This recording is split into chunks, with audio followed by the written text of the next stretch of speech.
Welcome, Hoosier fans, to this week's edition of Assembly Call Radio, where each week we discuss the most pressing topics in the ever-anxious world of Indiana basketball. This is our 147th edition of Assembly Call Radio, and it is our 546th episode overall of the Assembly Call, recorded on the evening of Thursday, November 14th, 2019. I am your host, Jerod Morris. And let's begin this edition of the Assembly Call how we begin every edition of the Assembly Call, and that is with our Hoosier Proud banner moment. And Indiana is the national champion. When it comes down, Indiana will be champion. Smart takes the shot. The Hoosiers have won the national championship.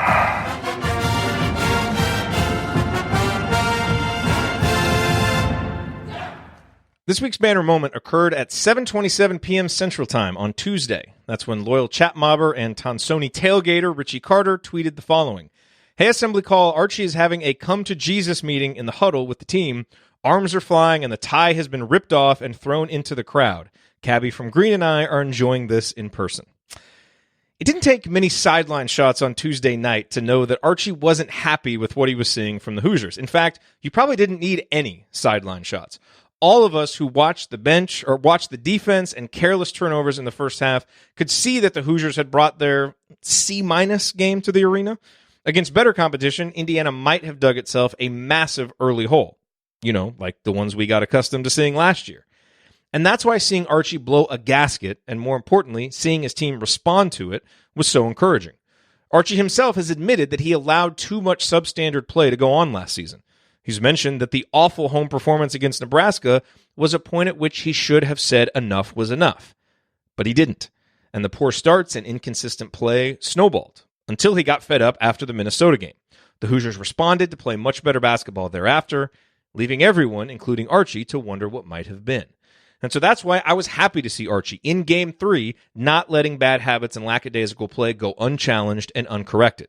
This IU team is talented enough to beat North Alabama with a C- performance, but that kind of play won't cut it come late November and onward. Archie knows this, and it seems he learned an important lesson from last season that is already bearing fruit this year. That's an encouraging sign for this young IU team, and it's an encouraging sign for this young IU coach. All right, now let me introduce my esteemed co-host for this week's show. Ryan is off tonight. As you may have heard, he had to be up early this morning for a 5 a.m. radio show, so obviously fulfilling his weekly commitment here to be with us on Thursday night was just too much. I just want to go lay in bed. And as you may also have heard, the fall temps in San Diego have dropped all the way down to the mid-60s. I thought I was going to die. So please, keep Ryan in your thoughts and prayers in hopes that he gets a warm, comfortable night of rest. Andy is also off tonight, spending some time with his daughters since he will be hosting the post-game show on Saturday. This overly super involved dad. Ryan's being stupid again. But enough about those two who are not here with us. To paraphrase a beloved coach, my team is on the mics. And speaking of beloved coaches, to my left. He remembers the days when a movie cost $1. Heaven help you if you ever decide to pop your collar. Play hard, but remember, fake hustle is a crime. He's the coach and it's Tonsoni time. Coach, assuming that the frigid pipes of your internet are cooperating with us, what's on your mind? Yeah, apologize for the Wi-Fi issues and the choppy audio. We'll check that out. But, you know, Indiana basketball is 3-0. It's a new team. I'm going to keep saying patience. There's some things that we're going to talk about that are not looking so well. The defense, the ball screen defense, some of those things. But Archie is experimenting. He has said so that the first halves were going to be scripted, different lineups. I saw some trapping that I haven't seen before on a half court that didn't really go well.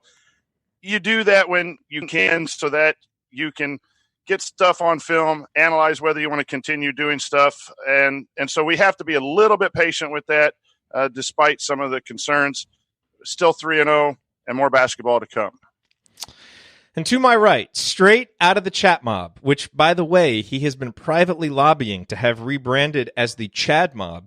He's a man with an intimidating last name who isn't afraid to speak truth to Ryan. You know what? I'm working like 3 jobs here, Chad. And he has a life goal that I think we can all get behind. I will deliver a pizza to that door right behind him. He is the host of the new IU basketball show Hoosier Morning After. It's General Chadwick Schwarzkopf. Chad, what are your opening thoughts on the last week in IU basketball? Well, if you kind of listen to it, say ChatMob, ChatMob, ChatMob, ChatMob, it kind of sounds alike. Chat and chat has always been kind of something that sounds similar growing up. Yes. I've had the same thoughts that kind of Coach opened up on. I mean, we have to look at this November as kind of a workshop month for this team. This is the time to try things. We had a lot of questions about this team going into the summer, how many different lineups, how deep it was, and these games allowed us to experiment with that and kind of figure out what we could do with those games. I mean, just look at it. The last game we had, the player with the least amount of minutes was 13 minutes. So that shows that he's playing a lot of different guys. He's trying to figure things out. We don't have things figured out. We don't need to beat guys like Ohio State is Villanova by 30 points. Those guys have the answers already. We're still trying to figure that out, and it'll come. And we've got some answers. We've got some things that are making us excited, but other things we'll just kind of figure out. And like you said, we figured it out, and we've gotten 3 wins. So that's pretty good. All right, here is what we are going to talk about this week. We'll run through some Hoosier headlines like we always do, and then we're going to take some time and address the concerns about the defense and provide a brief refresher also about some of the key things this team is missing without Devonte Green, because 2 of them are defensive, and that's, I think, one of the reasons why we can expect that the defense will improve as we move forward here. And finally, after that, we'll answer some questions. Tons of good ones submitted. No way we'll get to all of them in segment 3, so we'll definitely have a little AC After Dark answering some questions afterwards. All right, all of that coming this week on Assembly Call Radio. Before we get to all that, though, let's talk about tickets, because you have a lot of options when it comes to where you get your sports tickets. And this isn't really an industry that is known for its growth, innovation, and customer friendliness. But with millions of live event tickets and a price match guarantee, SeatGeek proves that there's a better way. They built the fastest way to find tickets so that you can stop searching for the perfect seat and instead start enjoying it. Just look at the App Store. SeatGeek has over 50,000 5-star reviews, and the reason is because they deliver a better process for buying tickets. SeatGeek pulls together millions of tickets from all over the web, and then they rate each deal on a scale of 1 to 10 with a color-coded system to show the value. Green dots mean good deals, red dots are overpriced. Then they display the tickets on an interactive seat map so you can see right where they are. And every purchase is fully guaranteed, so you can shop for tickets with confidence. I have the SeatGeek app on my phone because it's by far the fastest and easiest way to find tickets. We bought our Zach Brown concert tickets there earlier this summer. We really want to go see Hamilton because it's coming to Fort Worth, and I've already looked on there. I'm scoping tickets out on there. They have Hamilton tickets on SeatGeek, so sports, concerts, live event, whatever you want, SeatGeek has it. And I use it, which is why I can recommend it to you. Can a brother get some coupons? Of course. Best of all, SeatGeek will give you $10 off your first SeatGeek purchase. All you need to do is use our promo code. So download the SeatGeek app today and use the promo code ASSEMBLY for $10 off your first purchase. That's promo code ASSEMBLY for $10 off your first purchase. All right, guys, let's roll through a few headlines, kind of, non-game headlines. And the biggest one to me, Coach, is we got 3 signatures, 3 guys signing on the dotted line for the class of 2020. Obviously, we're awaiting the decision of Dawson Garcia. We'll talk about that in a minute. But Trey Galloway, Anthony Leal, Jordan Geronimo, they are signed and sealed, ready to go for next year. Look, we're all kind of waiting to see if anybody's going to be added to that class. But all 3 of those guys are guys that I think we can be excited about. They're going to be building block type players for this program. And so it's always good to get those signatures on the dotted line once November comes around. Yeah, and those guys are again what I believe to be true Archie Miller guys. Some length, some athletic ability, some shooting. They'll have to come in and learn what college basketball is about next season over the summer, and then at the beginning of the next season. But again, it gives what we are seeing now is some depth. It will continue to add to that depth, and it's always exciting when people say yes and sign, and they're definitely coming. So yeah, that's a big headline. Yeah, Chad, along with those guys now, that just to hop in, the pride that they have in the name across their jersey is what's awesome to see. I mean, Anthony argues, or even says that many times when he comes along. Jordan Geronimo signed almost immediately or committed immediately after visiting because he was so amazed by what he saw. So that's the excitement too. That culture is continuing to build on what we already see changing this year. So yeah, just more up and up for us. How about Anthony Leo? I think I saw on social media direct admit into the Kelly School of Business. We focus on ball screen defense and offense and all that all the time, but the complete person, I think that we're we're getting in a lot of these young men. And that academically right there is pretty impressive from our recruits as well. Agreed. So, now Indiana waits to see what Dawson Garcia is going to do. He told Tipton Edits that he is going to announce on November 20th. He announced a Final Four, Indiana, Marquette, Memphis, and Minnesota. I haven't talked to anybody that thinks that Memphis and Minnesota really has a legit shot. It seems like it's coming down between, Marquette and Indiana, but, when you're hearing that second and third and fourth hand, you never quite know, but that's the expectation. So we'll wait to see. He took the Marquette visit last week, didn't commit right away. So it certainly seems like he and the family are going to, kind of weigh the options. And, we're less than a week away from that. So we'll kind of wait to see. I guess the one question, Chad, the hypothetical, if, and someone actually asked this question, which was, if Dawson Garcia makes the wrong decision, because we all know what the right decision would be, what is Indiana going to do after that? And we don't know for sure. There's not really anybody else like an immediate target. Is there anything that in the event that happens, is there anything that you would like to see Archie do? I would like to not see him go after another one. I mean, adding that fourth person puts us in kind of a sketchy position with what scholarships we'll have and everything. So I think we've already have a pretty good front court that'll be returning. We will only be losing unless someone gets hot and decides to go to the NBA early. We'll only be losing Deron Davis down below. That'll just be another year for guys like Race and guys like that to get even better. It'll be senior year for Justin Smith. I don't see any need to go after anyone just to fill up a body. I think we'll be fine. Yeah. Well, and again, hopefully we don't have to deal with that because Dawson makes the right decision. So choose wisely, young Garcia. Last topic here for the headlines, not necessarily a Hoosier headline, but a Big Ten headline. And as we've talked about, Coach, if you're an Indiana fan, you really need to pay attention to what's happening in the Big Ten and the non-conference because it makes a big deal. How do these Big Ten teams do? What are their rankings and their power rankings? Because come Big Ten play, that kind of dictates whether conference wins or quality wins. And so this is something that we really want to pay attention to. Ohio State obviously went out and got a huge win over Villanova in the Gavitt games. Northwestern recovered from their early season hiccup to beat Providence. That was nice to see. Purdue got a big lead on Marquette and then got demolished in the second half to lose that one. So the Big Ten went 2-1 in the opening slate of Gavitt games. Obviously, we don't know what the results of Thursday will be. But what stood out to you and what are some of the things that you're watching with the conference during non-conference play from a bracketology perspective? Yeah, and from I think Iowa and DePaul played on Monday too. That's right. Was that a Gavitt game? Yeah. You're right. And DePaul. I don't know if that was a Gavitt game or just a regular scheduled, but that was shocking to me. DePaul has been down. They're obviously trying to build back up, but they really won by about 20 points against Iowa. And what concerns me about the Big Ten is the bottom half. If you got more than just the 2 or 3 teams we think are going to struggle, that whole conference, if it's 5 or 6 teams, Minnesota's lost 2 games. Purdue has lost a couple games. They're tough non-conference games. And you really can't judge that. Purdue was 6-5 at one point last year and ended up tying for the conference championship. So things like that happen, and we're all so excited about college basketball that after a week you're ready to put a bracketology picture together. But you want the conference to do well because you do not want what happened to the Pac-12 last year where they were awful in the non-conference and then they played each other and they could never get above 2 or 3 teams. So you want the Big Ten. Michigan State's playing right now. Penn State got a win tonight. So, yes, that you want that to happen, and then Indiana can go beat them in the Big Ten. I do think Indiana's going to have to pick up quality wins in the conference in order to make the tournament, so that is a concern. The Iowa-DePaul game was Gavitt games, as was Michigan-Creighton, and Michigan beat Creighton. So, solid start for the Wolverines under their new coach.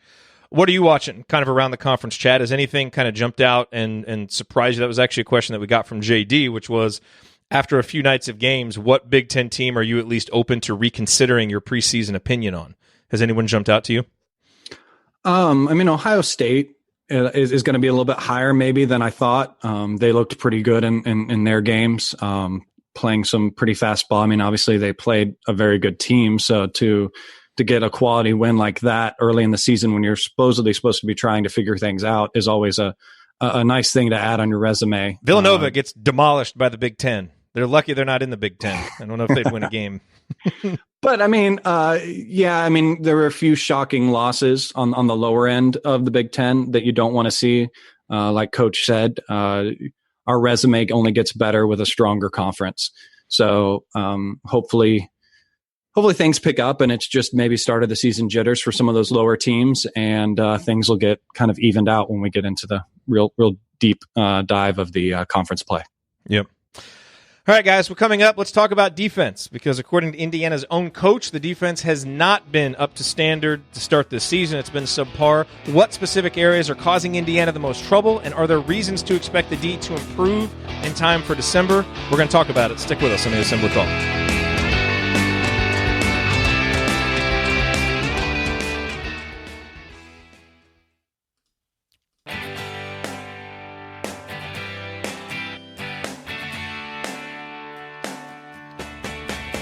This is Verdell Jones. What's better than an epic buzzer beater? A full court dribble and a perfectly placed pass to set it all up. And, of course, celebrating with Hoosier Nation afterwards. So join Jerod, Andy, Ryan, and Coach on the Assembly Call after every IU basketball game. Go Hoosiers. Thank you, Verdell. Welcome back to the Assembly Call. You can find all of our content at our website, assemblycall.com.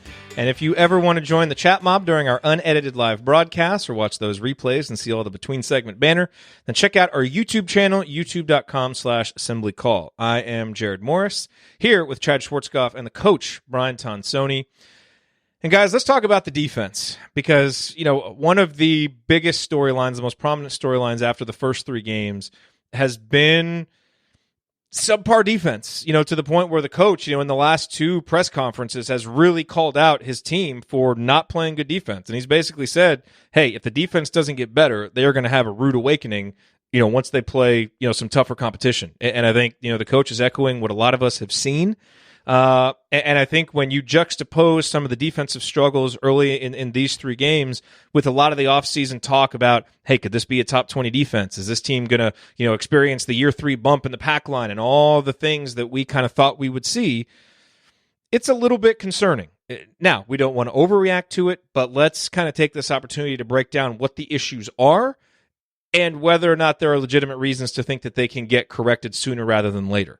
So, Coach, as we talked about on a few post-game shows, a couple of them really stand out, and I know you did some film study for your Coach's Corner segment inside of our private community. Why don't you, kind of lead this off and talk about the biggest issues that you're seeing with the defense? Well, number one, the defense on the ball in a variety of situations has been below average, and that causes all kinds of problems for a defense. And if you get beat quickly off the dribble, where you don't force someone to go, a yard either way, and they get these direct drives, then that puts the team in rotation. And that means that a help defender has to come stop the ball, and then another help defender has to help the helper. And then anything can happen. And Indiana has found themselves in that position way too much. And the pack line defense is supposed to create a bubble around the lane and make it very difficult for the ball to penetrate the lane. And in the last two games, especially, game one, I thought they were a lot better at it. But the last two games, the ball has been directly penetrating. You put some stats in the community about just directly on ball defense and some jump shooting. I looked at ball screen defense in the coach's corner, where the combination of lack of ball pressure and post players not really hedging and carrying out the team strategy correctly, putting the other guys in tough situations for long closeouts and then being driven. And that's a mental recognition problem, and that's just a physical get to where you're supposed to be and do things right. It could be a simple closeout where you're supposed to close out and let the guy drive or force middle, but you're forcing baseline. The guy goes baseline. The help's not where it's supposed to be. And there just seemed, in looking back for the coach's corner, there was a lot of the ball screen. We focused on that. Jeff Marlowe, who's in a chat room, post-game chat room, wanted to do that. It just seems like it might be one guy that is off, and then that just creates a mess for the whole team. And good team defense is 5 guys versus the ball, moving in connection with each other. And right now, Indiana is just not doing that to the level that they need to compete for the December and the Big Ten conference schedule. And Chad, one point that I've heard you make, and that I think is going that a lot of people have made is, it's important to keep all of this in context because the defense, it has struggled. And again, I mean, Archie has been the one kind of leading this parade about the defense not being up to par. But, there are some reasons to kind of explain it. And you don't want to make excuses. You never want to excuse poor effort. You never want to excuse lackadaisical play, lack of focus. And there has been some of that. But we're also playing lineup combinations that we're probably not going to see a lot this season.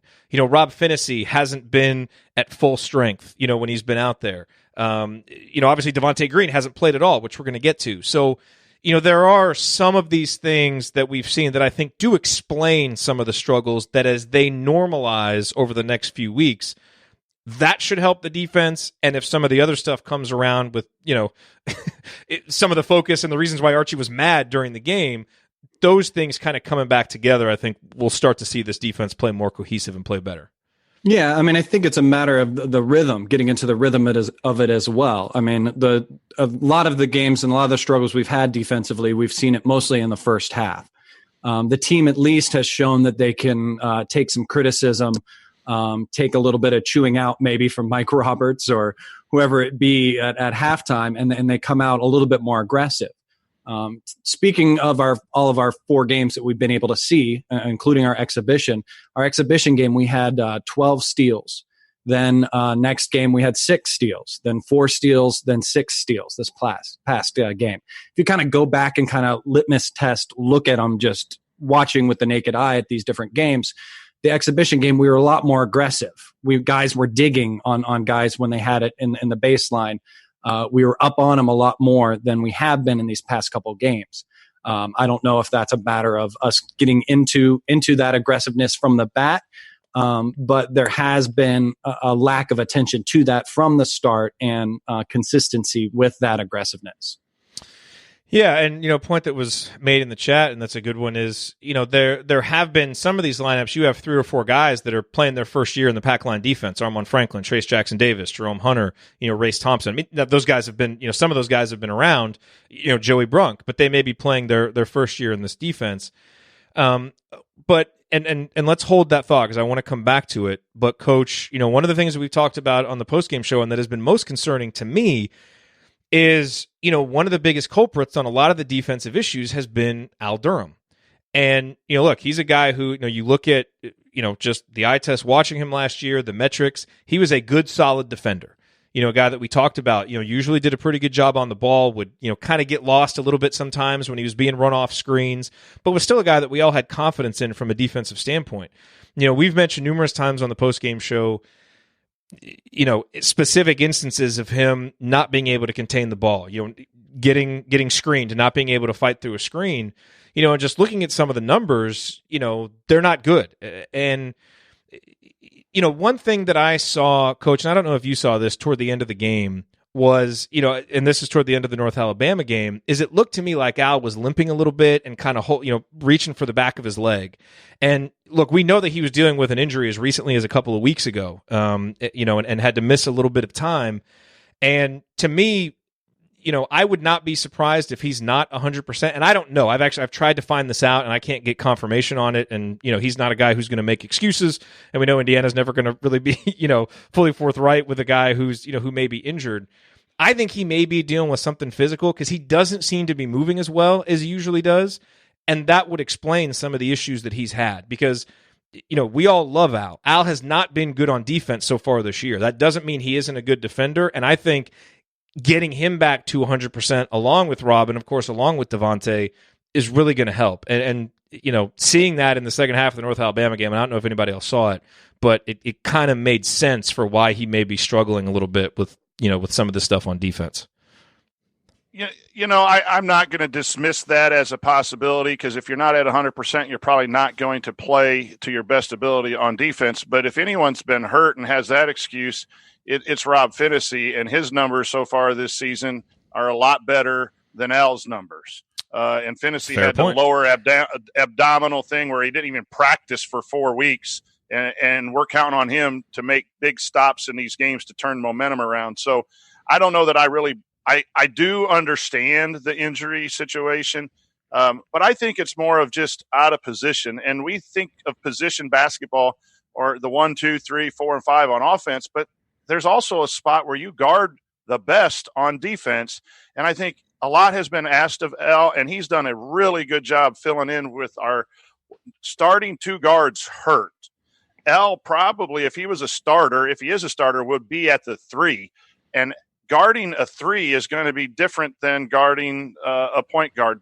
And it could be possibly easier for El to guard at the 3 or even the 2 to some extent. So I think that to me is more, there's a lot on the plate right now for the point guard, running the show on offense, getting back on defense, setting the defense, guarding someone who's probably the quickest member of the opposing team. So I think he's just going through some struggles as he has been heaped on a lot of responsibility. And that has to change for him to continue to be productive defensively. And I'm not trying to excuse that, but I think that's more, to me, what's wrong with El's defense than it is the possibility. And I think that goes right down the line. I think the question for me and the criticism, I can't criticize Archie because everyone knows how I feel about Archie, but I'm not a big proponent of this big lineup from a defensive standpoint.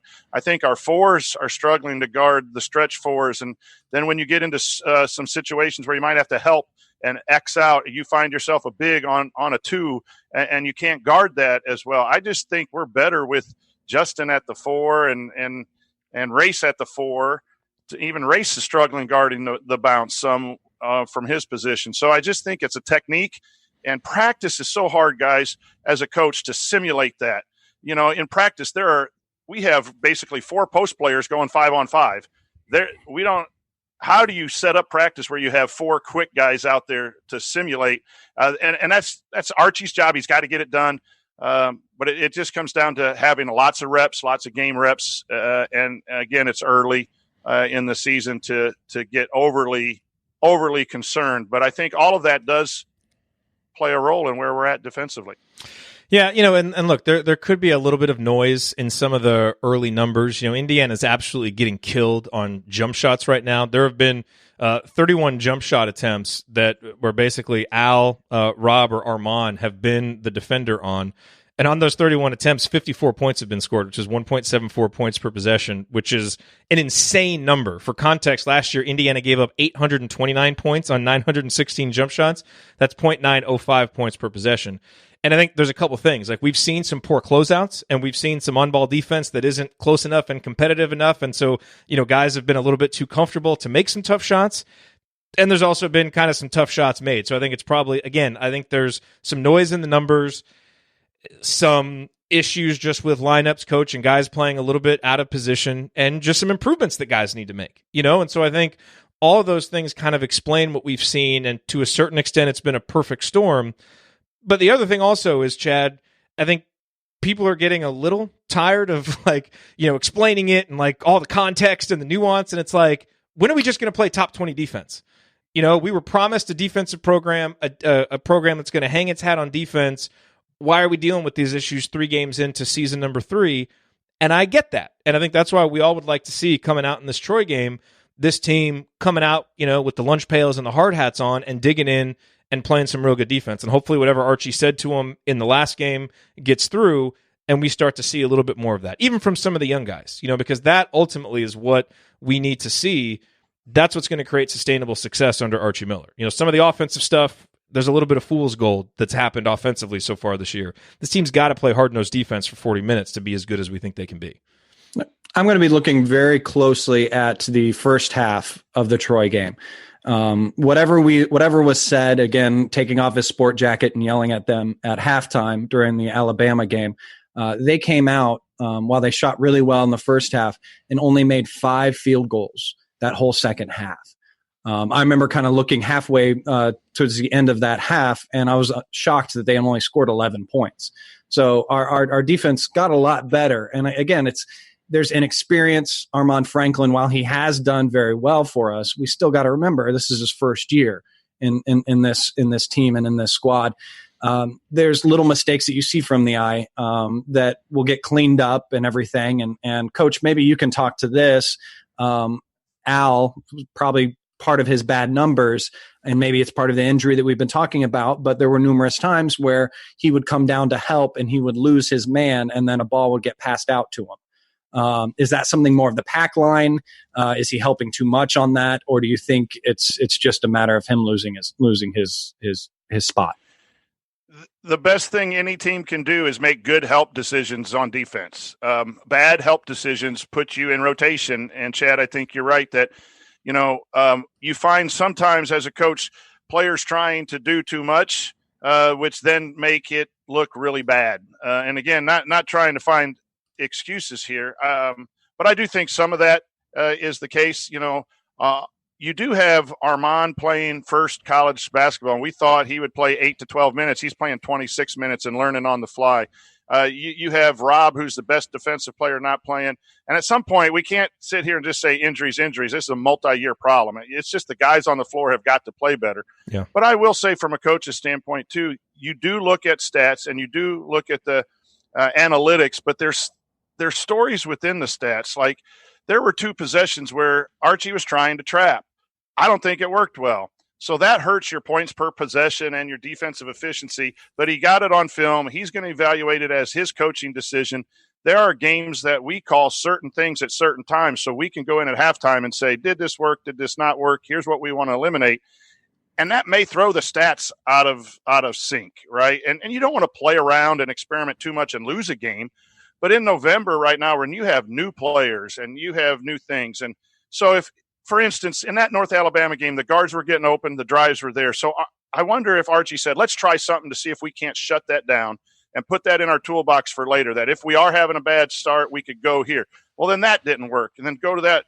You do have that flexibility, and that's where a 3-game stretch of numbers does start telling you some patterns, but it's not the complete story within what we do in the locker room and film study in preparing the team. It's just like the Ken Palm, all that, and the net, that all has to wash out after 10 to 15 games to really get a true indication of whether this team is playing well or not. And I think it's important to be clear that, at least for me, like what I've seen over 3 games, I'm not overreacting to it to the point where I'm changing my expectations or what I think this team can be. I still think this team can be a top 20 defense, so don't get me wrong, but there have been more concerning possessions and stretches on defense than I was expecting to see through 3 games. And, we're here. Those are the only data points that we have. So that's what we're analyzing right now. But I think we're all in agreement that there are a lot of reasons to think that, when we have the benefit of hindsight 2 months from now, we'll look at this and say, okay, we really struggled for XYZ reason. But boy, when we, some of these other things happened, we started to play better. And, Coach, one of the things that I think is really going to help is getting Devonte Green back. And I think it is easy to forget about the things that he provides because obviously there are some things, some struggles that he has that are, very obvious and that have frustrated people. And it's just easy to kind of forget about a guy when he hasn't been out there on the court. But there are a few things that I want to point out that I'm not sure everybody realizes that he's really good at that are going to help this team. And 2 of them are defensive. One is, and Coach, this is to your point, where Indiana has struggled defensively, the ball screen defense and isolation defense. Indiana's guards have not been good at that. Devonte Green last year in 78 possessions of ball screen defense or isolation defense gave up 53 points. That's 0.68 points per possession. It's outstanding. It's in like the 80th, 90th percentile, and it was the best on the team. He struggles as a help defender. He's not always where he's supposed to be in those situations, but put him on the ball one-on-one against somebody and competing to fight through a screen, he does it. That is really going to help this perimeter defense. He also is a guy, Chad, to your point, that gets steals. He has a steal percentage of 3% for his career. That's really good. He's been nationally ranked in that stat every year. Those 2 things are going to help. Now, he's going to get beat and help and some of those other things, but that is going to help the on-ball defense. And the other thing that I want to mention that is going to be helpful, because I mentioned earlier that some of the offensive success Indiana's had is a little bit of fool's gold. And part of what I mean by that is the defenses that we've played haven't been good enough to put us in the situations where we're really going to struggle. And one of those situations is isolation. the best defenses, the Texas Techs, the Virginias, the Michigans last year, one of the reasons why they were so good defensively is they put offenses in isolation 8, 9, 10% of the time. And most college teams don't have the kinds of guys that are talented enough to just go score against a good defense in isolation. Well, Indiana's offense has been good this season, but only 2% of our possessions have been ISOs, and we only have 2 points on those possessions. So even against these bad defenses, we haven't been good in limited, possessions against, in isolation situations. Devonte last year had a higher isolation scoring efficiency than Romeo or Juwan. So that's the other thing that he's going to bring is when the defense ratchets up, there are going to be ISO situations. I think Jerome is going to be a guy who's going to do well in those, but I think Devonte is going to be the guy that we're going to look to. So, I've gotten a couple questions like, is Devonte coming back going to hurt the chemistry of the team, and are we really missing that much? I just want to be crystal clear. Yes, there are specific things we've seen defensively and specific things he brings to the table offensively that this team is missing that is really going to help. And that's why all offseason, Coach, we talked about how he's one of those guys that just does things that no one else on the roster can do. Those are a few of them. And I just think it's important now as we hopefully get him back within the next week or two. That's what he's going to bring back to the table.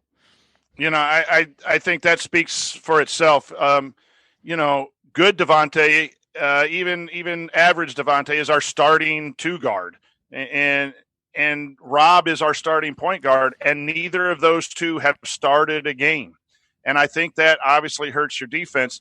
And I think Devonte, again, the isolation offense is something I think we need to talk more in depth as he sits out a couple more games. There is no one right now that is really going downhill or just rising up and scoring one-on-one against somebody, and we're going to need that. I thought at times in these last couple games we've missed that. And the offense has just gotten stagnant at times. And at those times, you want to turn to Devonte, and it's nice to have someone go get some options. So that's a great observation. But Devonte doesn't get a lot of credit for his defense, but boy, he's all over. He's getting that dreaded word deflections and steals and all of those types of things when you really sit down and watch Devonte. But anytime you take your two starting guards off the floor, it's going to cause problems throughout. And you mentioned something else that I think Indiana fans need to understand. And I know, the guys at 3-man weave and everything think the love of Jerome Hunter is a little bit overblown. But Jerome Hunter's a basketball player. He's an athlete. He's long. He looks like a basketball player. He's not going to be his best probably till next year when he gets a full year of practice. But he is in a stance. He's sliding hard. When he gets beat, he is flying around defensively. His technique is below average. But I love the way he wants to play defense, and he's long and lean. And then if he can also do that offensive isolation and scoring and just rise up and bang threes, you got a guy that can play on both ends. And I think that's some of the reason, too. You got guys that are just getting up to speed defensively. And we all get criticized a little bit for liking Indiana too much and finding excuses. There is no excuse for bad defense. It's all heart and it's all mind. If you can't play defense, go get your popcorn and sit in section G. I mean, that's just the way it's got to be.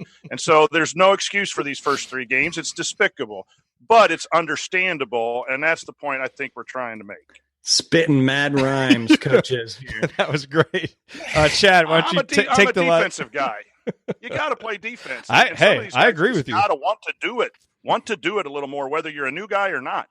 Get out there and do it. Fired up coach. Fired up coach is the best. Chad, why don't you take the last word on this? Just 2 things to remind you about Devonte Green. He came into IU as a freshman, not even under Archie Miller, saying that he wanted to be a Big Ten all-defender. He was hanging his hat on defense. He wanted to be really good defensive player. He didn't come in saying he wanted to make all these highlight reels or anything like that. He wanted to come in and be a defender. And that's what he's shown us. I mean, even last year, he has on his resume, he got a steal holding a shoe in his hand. So he's a defender. He likes to do that. His energy and his aggressiveness on the defensive end is going to be something that will be noticeable once he's out there. All right, so we got that out of our system. Now let's just hope that this team comes and plays better on Saturday. Because now, to your point, Coach, like all of us talking about it and explaining it and all that stuff, like at some point now we've just got to see it. And really, that's got to start pretty soon because eventually 3 games becomes 4 and becomes 5, and you're into habits and trends that are carrying you into the meat of the season.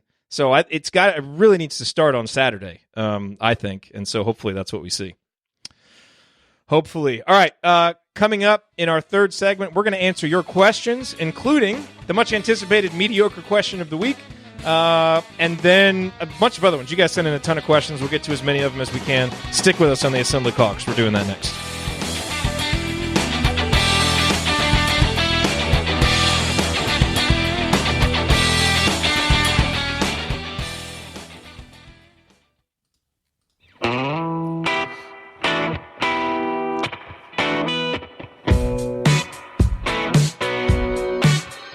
This is Tim Priller, and I never miss an episode of the Assembly Call.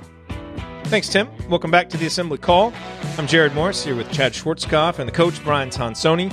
Remember that you need to be subscribed to our email newsletter. We send out a weekly IU News Roundup, and after every game, we send out a detailed post-game analysis. Text IU to 66866 or go to assemblycall.com. That's IU to 66866 or go to assemblycall.com.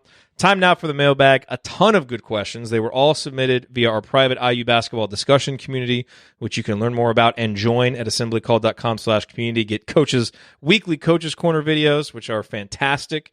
So, Coach, let's jump into this question. This is from Bill, and it kind of piggybacks on what we talked about in the last segment. How valuable is a defensive scheme that takes over 2 years to incorporate? Is the delay in implementation due to overcomplexity, poor instruction, or low functionality of the plan? As an instructor, I'd be very concerned if my students were failing to grasp the concept. Obviously, he's talking about the pack line defense here. How would you respond to Bill? Yeah, and I answered him in the community too. It takes a couple years to institute a good defensive culture into a program when you take over from someone who is so different. And so that needs to be some patience there. And within the season, too, it takes a few games to get to the level that you want for running any defense. And guarding the ball is very, very difficult in the college game because of the skill level and the athleticism of the college guys. And so what you see a lot of coaches do is play zone to eliminate that and force people to shoot. You see a lot of people do multiple defenses in order to confuse the offense more than actually stop the offense. And then you see some coaches, you just say, okay, we got to play defense, but we'll focus on offense and score 90 and only give up 80 and not be concerned with defense. Archie wants to do it one way. Now that could be disagreed with, and you can say that's a problem, and maybe that's the over complexity of it, that he wants to do it one way with complex ideas, but that's what he wants to do. And when it gets going, it should be really, really good. So I think there's a little bit of level of patience, but I think it's just something that needs to be practiced a lot to be great at. If you want to be average, you don't put a lot of time into it. Archie wants greatness, not just average. Yep. All right. It is time now for the mediocre question of the week from Jay. Chad, Jay asks, after 3 games, which of your preseason predictions about the team or a particular player do you feel best about, and which one do you feel worst about? He also says, what's one trend you expect to continue throughout the season and one trend you don't expect to last, good or bad? So take that any angle that you want. I think the one that I take that was a prediction. I'll go the bad first. Get that out of the way. And maybe again, it's just who we're playing. But the one thing that's scaring me a little bit is our 1-2 combo underneath.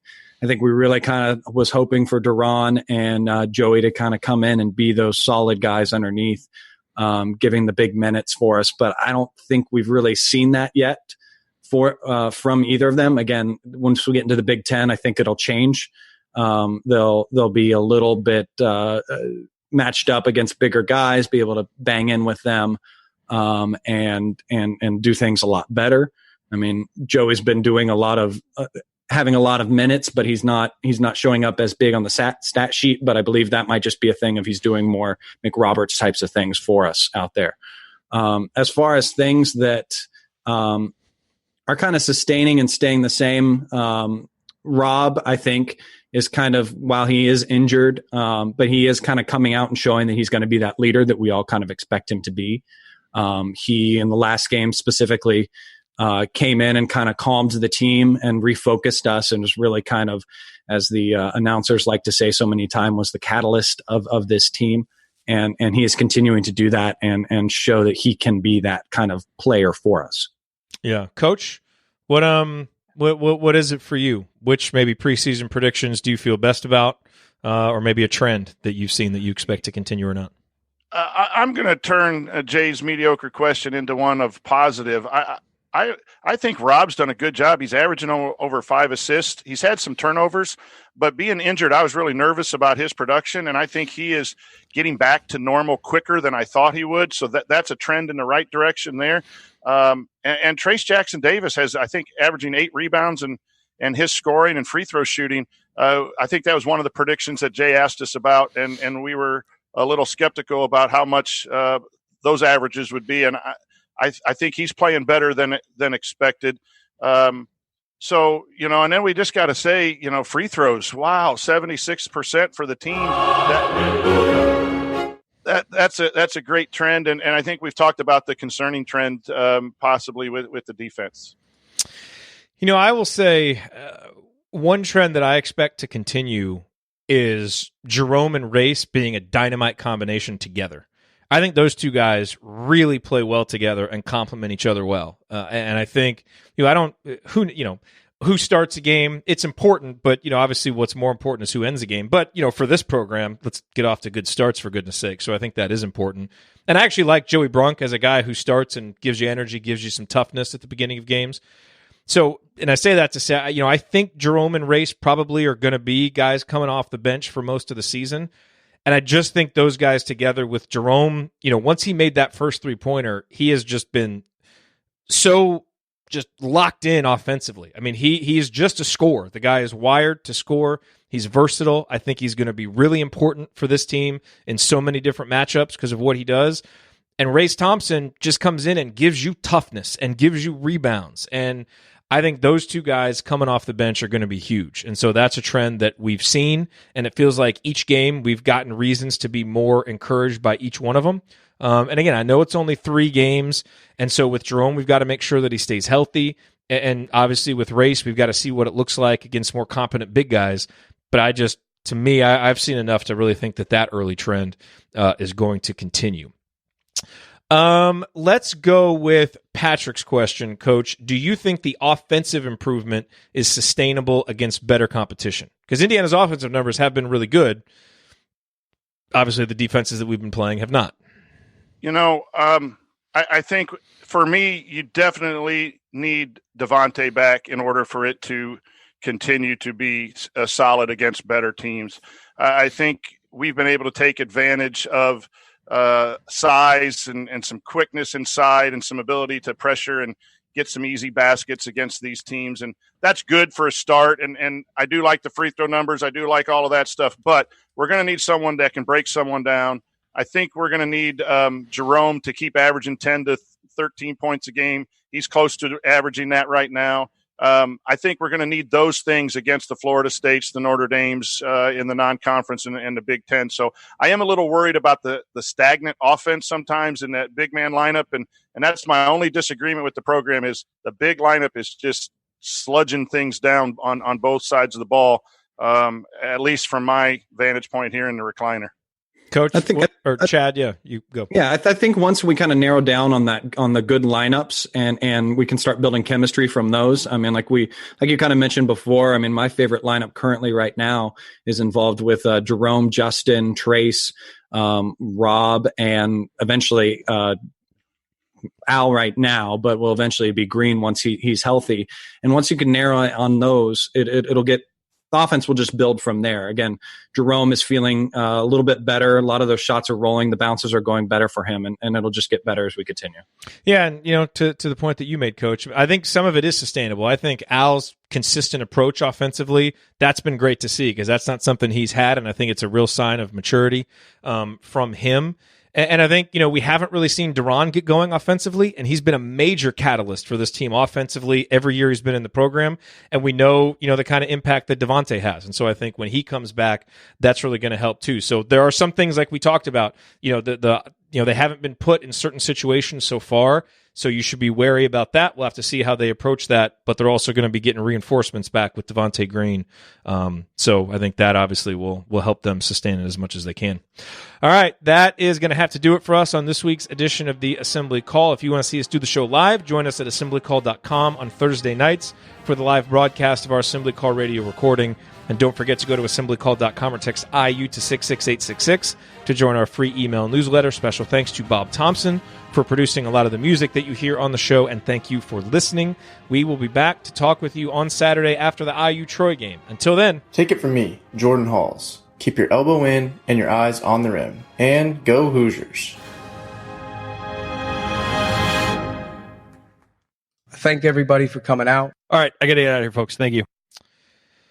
All right, so let's hit some of these other questions here real quick. You guys have time, right? Yep. Okay, because there are some other good ones.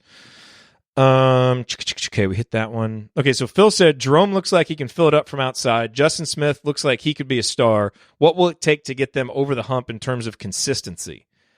I mean, I think with Jerome, it's just reps and being comfortable. I think he's going to be a consistent player, once he just is comfortable back being himself. If you can answer that question for Justin Smith, I noticed something when I looked back with Justin. He needs to get going early in the game. And the game that he had he tied, I think, his career high for 24 points was the Western Illinois game. The very first point scored on that game was a steal from Justin Smith where he went down and dunked, made a fantastic dunk on the other side. And he had several dunks in that game. Again, maybe that's the competition, but him getting started early allows him to feel the flow, it seems, in the games. Whereas when he struggles and can't find the ball early, I think he just kind of disappears. While he still contributes, he is still kind of doing the off the stat sheet kind of things that you see, playing good defense still and getting a few rebounds. I think for offensive wise, he's got to get involved early. I think that's a great point. I think a lot of times we get wrapped up in what his stats were. I didn't think it was a great game by any means for Justin on Tuesday, but I felt like he did some things. And so I don't know if it was just a lack of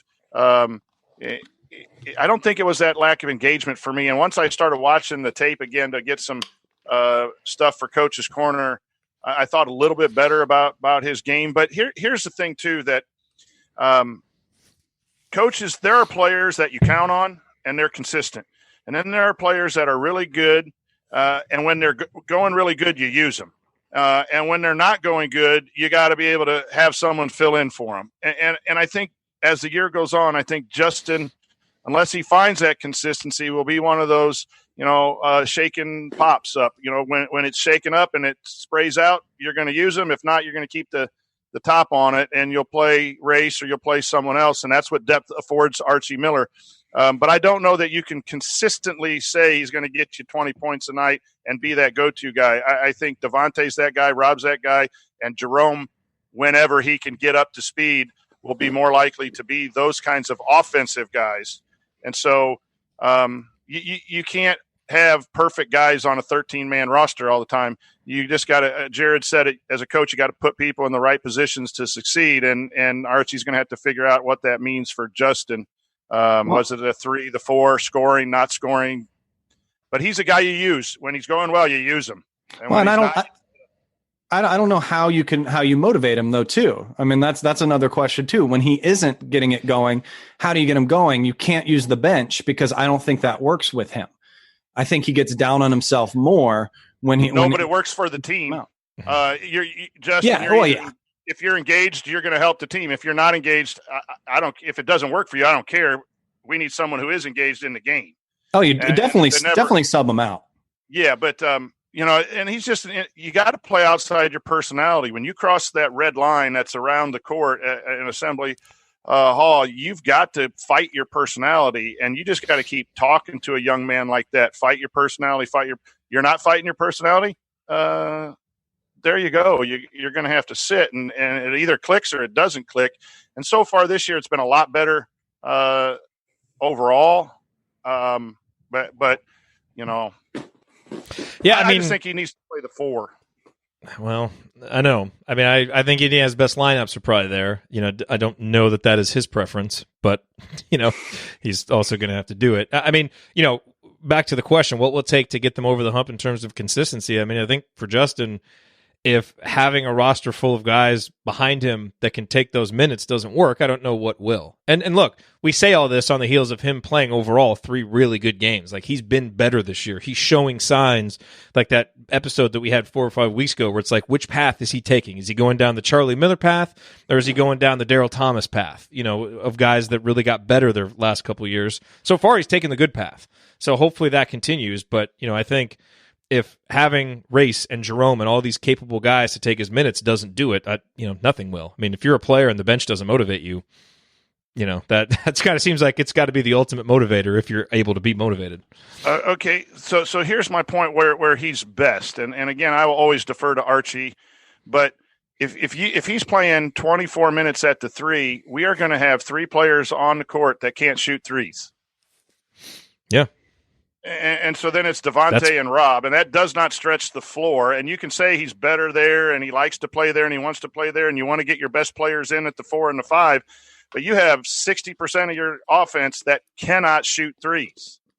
You get Jerome out there. You get L at the 3. I like a combination of L and Jerome at the 3. You could throw Demezi in when you don't need defense. You just need points. You can throw Demezi in, and he can shoot the 3, and he can play that 3. But now you got 2 spots and only 20 minutes or 40 minutes a game to find shooters. Yeah. And again, I will always defer and cheer for the coach and cheer for Indiana no matter what. I'm just that kind of guy. But that's my one situation where he can screen, pop out, drive, and maybe have a better offense even against a defending 4. And it's also, I mean, you kind of, as a coach, you have to sell that to the guy. Hey, your life is going to be easier offensively if you're out there with 3 shooters. There's going to be more openings for you, So he's been trying the 3. I mean, at least he's been trying to put himself out there in these games that when he can. But yeah, I mean, if we try to, like Coach said, put him at the 3, it's just going to be a nightmare. Like last year, teams are going to sag off of him and wait for him to drive. Yeah. Also, Phil asked, has Joey Brunk been a disappointment, or are they limiting his minutes during the early season?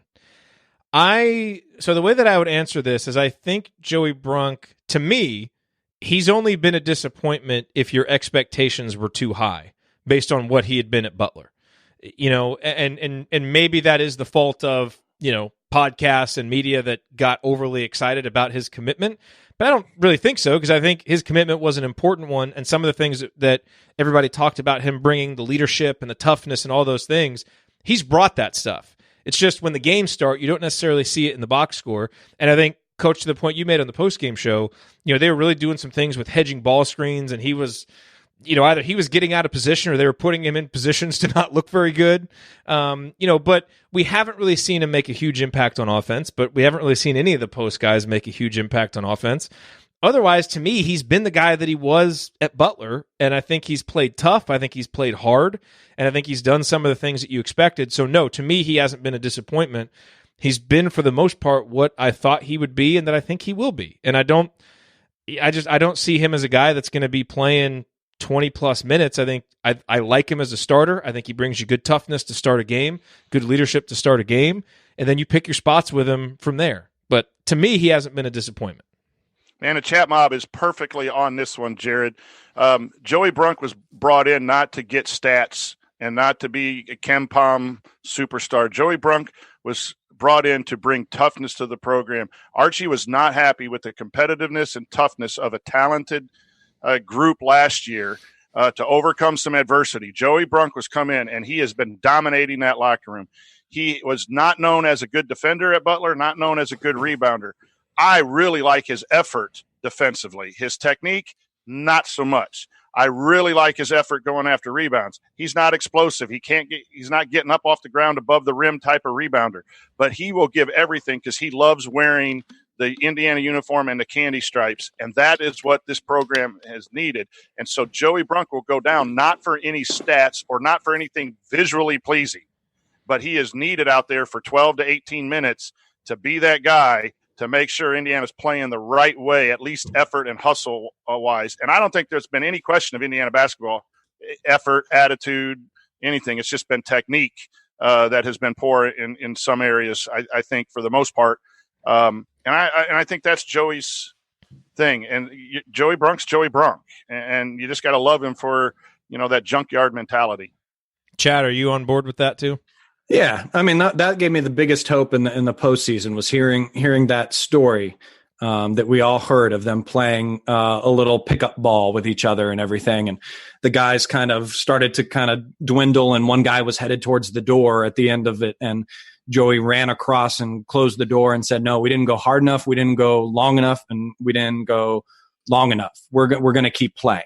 So that's the kind of thing you're seeing from him, and you're seeing that help of that culture change and where the program is headed back in the right area. And I have to say, stuff and things in the chat said it great too.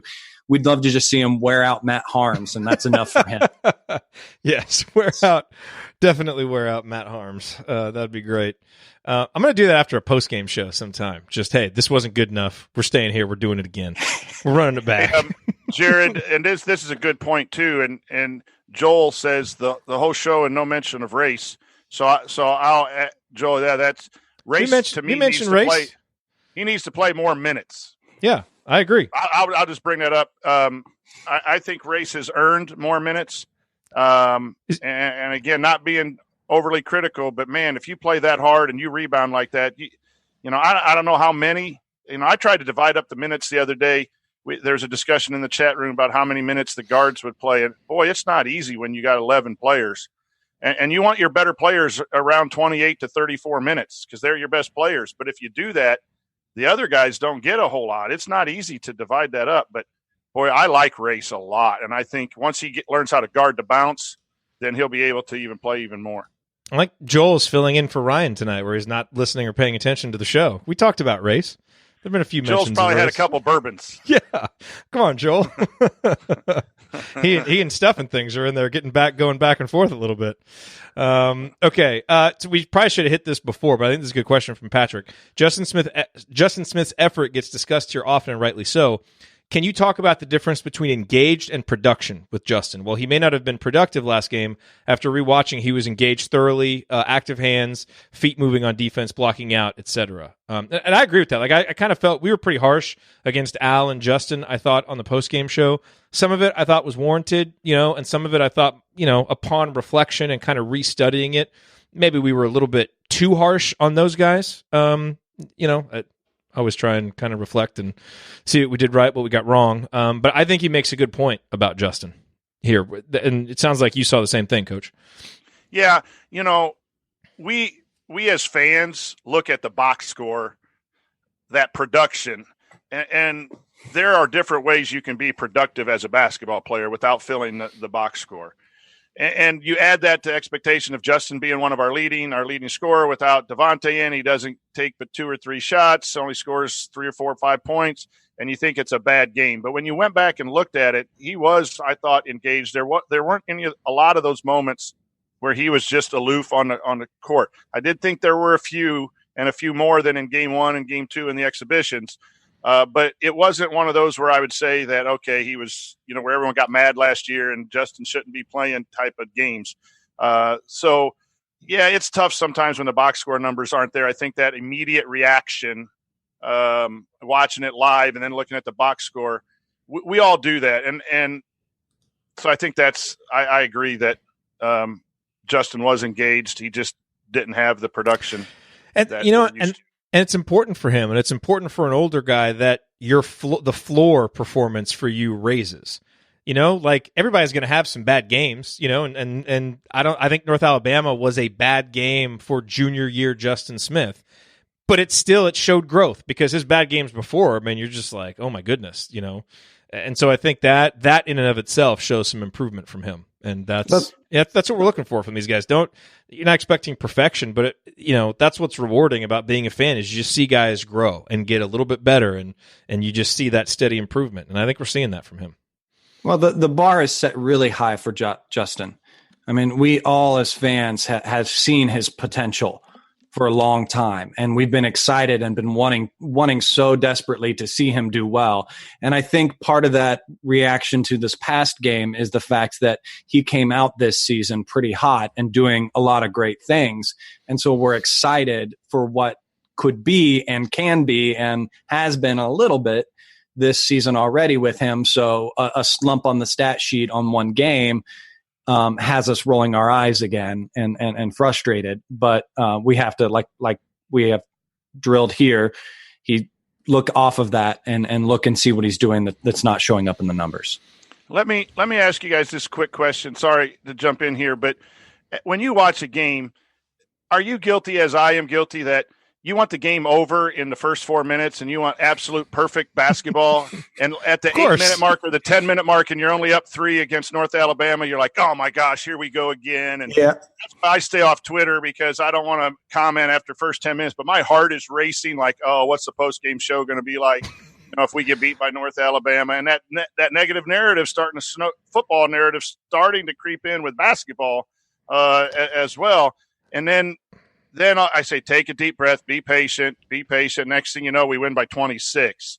And it's a D1. I know it's not that great. To be fair, for the North Alabama game, though, yes, sometimes it's warranted, sometimes it's not. For the North Alabama game, I think it was warranted because it kind of matched how the coach was viewing it, too.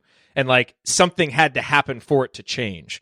But, yes, to your point, I do. And part of that is, I think it got worse last year, because how we were conditioned last year, where they would just come out for those final 2 months so flat, and it's like, oh God, here we go again. It's 19-0 to Michigan, so you kind of start to judge it a little bit early on. Hopefully we can get I think when you trust your team and you trust your coach, you don't react like that. But we're trying to build that trust with the program right now, and to your point, it's the negative football narrative is there a little bit right now because bad things have been happening. I watch every other game as a coach. Then when I watch IU, I'm a fan. And by the 8-minute mark, I'm throwing stuff and I'm ticked and I'm saying bad language. My wife's slamming the door to shut me down. He ought to be fired. Yeah. They got problems. I get mad when I do that. But, maybe that's just the way fans are. I don't know. I fall into the problem of that. I get into that trap at the beginning, and then I lose track of the score. I don't know if I'm not paying attention to the score or something like that. And it happened in the North Alabama game in the second half. Then I suddenly looked up and I was concerned about how this play went or how that play went. And then I looked at the score and we're up by 20. Oh, okay. Well, things are all right. We can we're experimenting those things. But yeah, we are fans. We hoot and holler and scream. I remember as a kid, my dad watching games and our dog used to hide under the bed in my parents' bedroom, because he knew right away. And even my dog used to do that.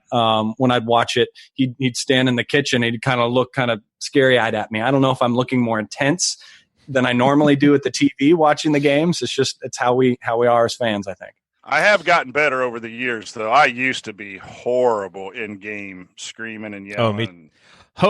Hosting the show has changed how I watch games. Because I try, taking notes and trying to keep it in some kind of perspective. It's because it's 2 hours of preparing to do a show immediately after. That's changed. But then, of course, sometimes you get halftime reports like last game where it's basically just raw fan emotion for 8 minutes.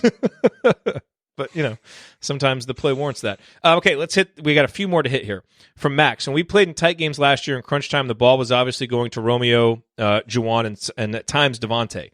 Do you think we will establish a few go-to players, or will it be more democratic? Is this going to keep opposing defenses honest, or is there a worry that we won't be decisive enough, leading to bad looks late in shot clock? Look, I think this is a concern that I have about this team, and we're going to have to see how it develops.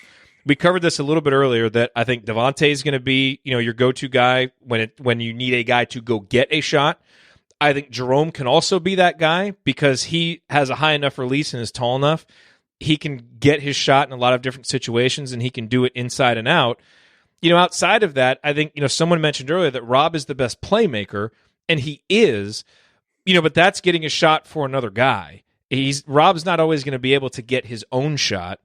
And Rob doesn't have the same kind of wiggle that Devonte does. So if there's the constraint of a shot clock on Rob, he's a little bit less effective than when he's got time to probe a defense and kind of do what he wants to do. And so, I think that having some inside out actions, doing some of that's going to help. The other guy that I think could factor in here, and it's probably one of the most improved single skills that I've noticed, is Al Durham's ability to shoot coming off screens or shoot when he's on the move. That, I think, is something else that Indiana can do to help get a shot in a tough situation. So, to me, that's what you're looking for, is you throw it to Devonte, you put Jerome in a good position, to go get a shot, or you set up some screens for Al, and essentially you have Rob kind of facilitate that. But Rob's going to be more a guy like we saw last year that I think is going to get his big shots when you go inside out. He just doesn't create shots as well for himself as those other guys. So that's how I see it kind of shaking out. I'm worried about it, though. I think it's going to be a problem for this team. What else? Do you agree with those, Coach? And are there any other areas that you see? I would be interested to see, Durham's been doing a good job of getting downhill. Yeah, can he do that against better teams? So late shot clock, can you get him the ball on the wing against a closeout and then have him go drive? I don't see him, pulling it out, calling for a ball screen up at the top like you see in college basketball all the time. But maybe you can, have some your work in motion, and then at 6 you have a call and you get it to someone and they just go and try to get to the foul line. I have a lot of faith. As much as we were upset with Al defensively, his offensive game, I think, is here to stay. Yeah. And I think he's going to have to get minutes, bad defensively or not, because of the need for shooting and the need for points. So I would say I would follow what you said and then just say maybe they'll design some actions in late shot clock situations for Al. Right. I feel like it could be situational too. I mean, I think the depth that we have, I could see that if the matchup is right underneath, I could see it going to Trace, some sort of action to him underneath. I like an idea where there's might be two options. Maybe there's an option down for Trace, and there's Al coming off of Al or Green coming off of screens, and I have the ball in Rob's hands, and he's making the decision on the play, what the defense is giving us, which one he goes to, which one is the better option within those. So I kind of like Rob making that decision. Yeah, and to the point that some people are making in the chat, I don't mean to say that Rob's not going to be a guy to take big shots. He is. He takes them and he makes them. But, as Eric said, it wasn't Rob's biggest shot when the play for Romeo broke down and they got it to Rob. Yes, that's what I mean. Like, Rob's going to get his shots, not creating them for himself. I think a play or an inside out or something breaking down where it's a scramble and then Rob gets a shot. That's where he got a lot of them last year, and I think we'll see that. Again, I'll tell you, the other thing where I think we get offense in these situations is crashing the hell out of the offensive glass and rebounding a missed shot.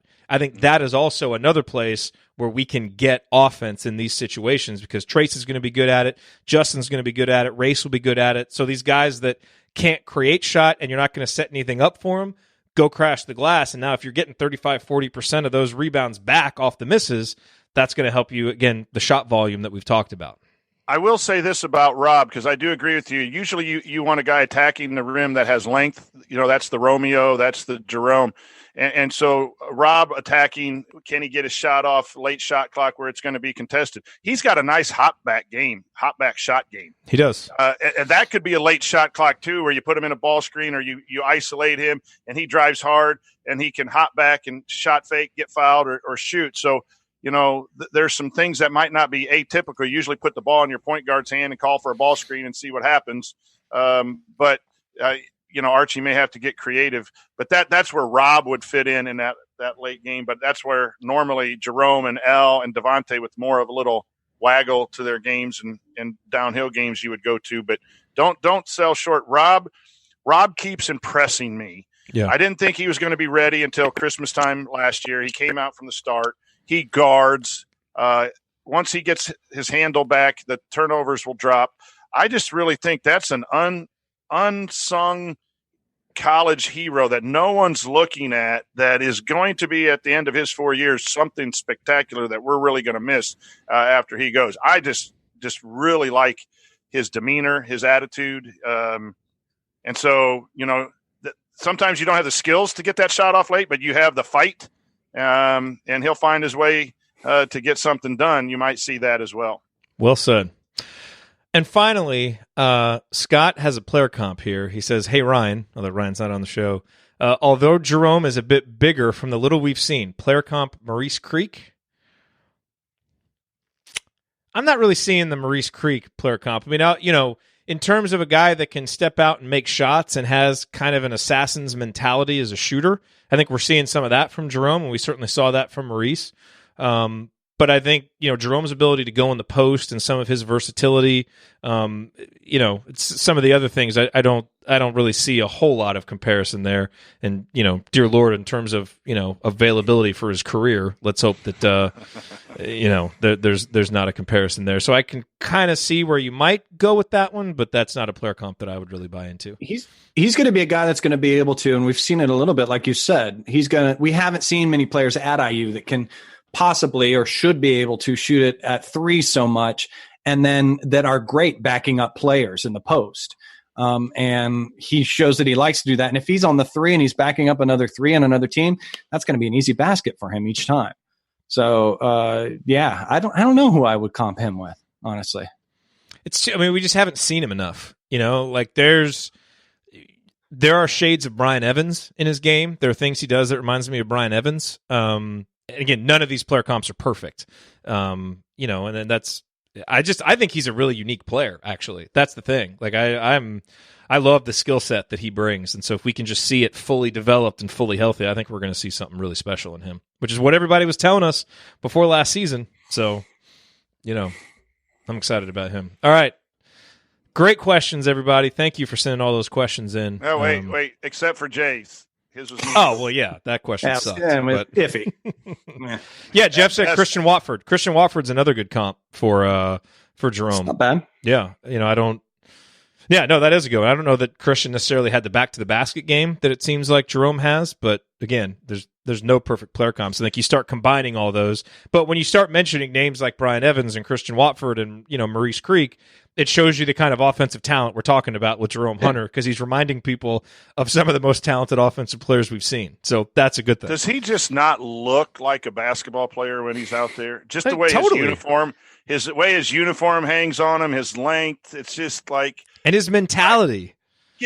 Come on, get up to speed, dude. We need you. It's smooth. It's a smooth game that he plays. It's effortless. Yeah. It's kind of like me with Oreos. Smooth. Double stuffed? Someone just said, of course. Joel threw out Scott May. That's what I mean. Like we're starting to name some pretty good names here, and I don't think any of them are ridiculous. Not Clayton. Sorry, you had a good comment earlier, but Penny Hardaway. Jerome doesn't cheat, so you can't comp him to Penny Hardaway. Man, if they don't suspend him for 9 games or something comparable to what the other guy got 12,000 for something and he ended up getting 9 games. He's not going to. He's too much of a marquee player. NCAA is going to get Penny's going to hire Little Penny to be on his coaching staff. That'd be hilarious. They do need to bring him out. Man. Their social media people are missing out on something. Gosh. All right, everybody. So post-game show Saturday. Coach, you're going to be at the game. I am probably not going to be available, so I think it's going to be Andy and Ryan doing that one. But if Andy's having internet issues, then I may have to pop on. And what kind of guy has internet issues? Yeah, no kidding. No kidding. Hey, it's been good since, Coach. So that it actually has. It has. So maybe you're just a guy. You to get off her computer. I put her on a no computer zone upstairs. Maybe you're just a guy that doesn't warm up well, but when the green light flashes and it's go time, you and your internet are ready to roll. Sweet.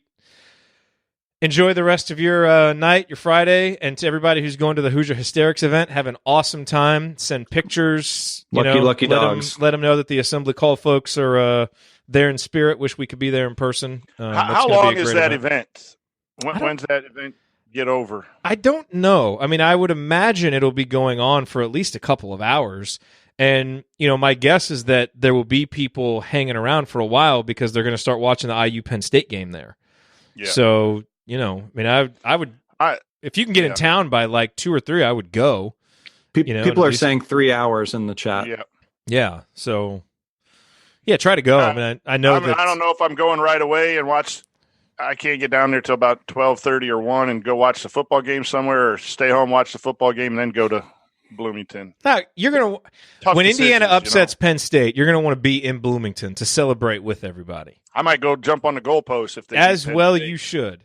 You well need to should. go, Coach, as two guys, Jerod and I, that can't just get in a car and get to Bloomington. Yeah. You need to go. Headlines in the Bloomington paper. Assembly call co-host arrested inside Memorial Stadium for hanging on the goalpost, yelling, "Hey, Jerod!" Just make Someone sure you please claim him. That wear would your be the shirt. best. That would be so great. We would frame that and put it right here. It's the new T-shirt. Send that to home field right away. Oh yeah, home field. Tonsoni hanging on. Tonsoni on there. With the big X for being arrested. Oh man, God, Can we get an assembly call Speedo made on the hurry? Can we? No, because Joel in the chat mob will buy one for his trips to South Carolina, and we don't want to do that. Okay, this has got to be the most off the rails assembly call after dark when we're talking about the Tonsoni tailgate crew wearing Speedos. Oh boy. Kent said, Coach, you'd get a new song if that's the case. Yes, you most certainly would. You most certainly would. All right, everybody. Time to go get this thing posted. Good night, everyone. Yep, we will talk to you. Big day on Saturday for IU fans, so have fun. Send us pictures, and we'll talk to you on the postgame show. See you. See you guys. Chad, awesome job, man. Thanks for stepping in. Thanks, Chad. Yeah. We'll see you.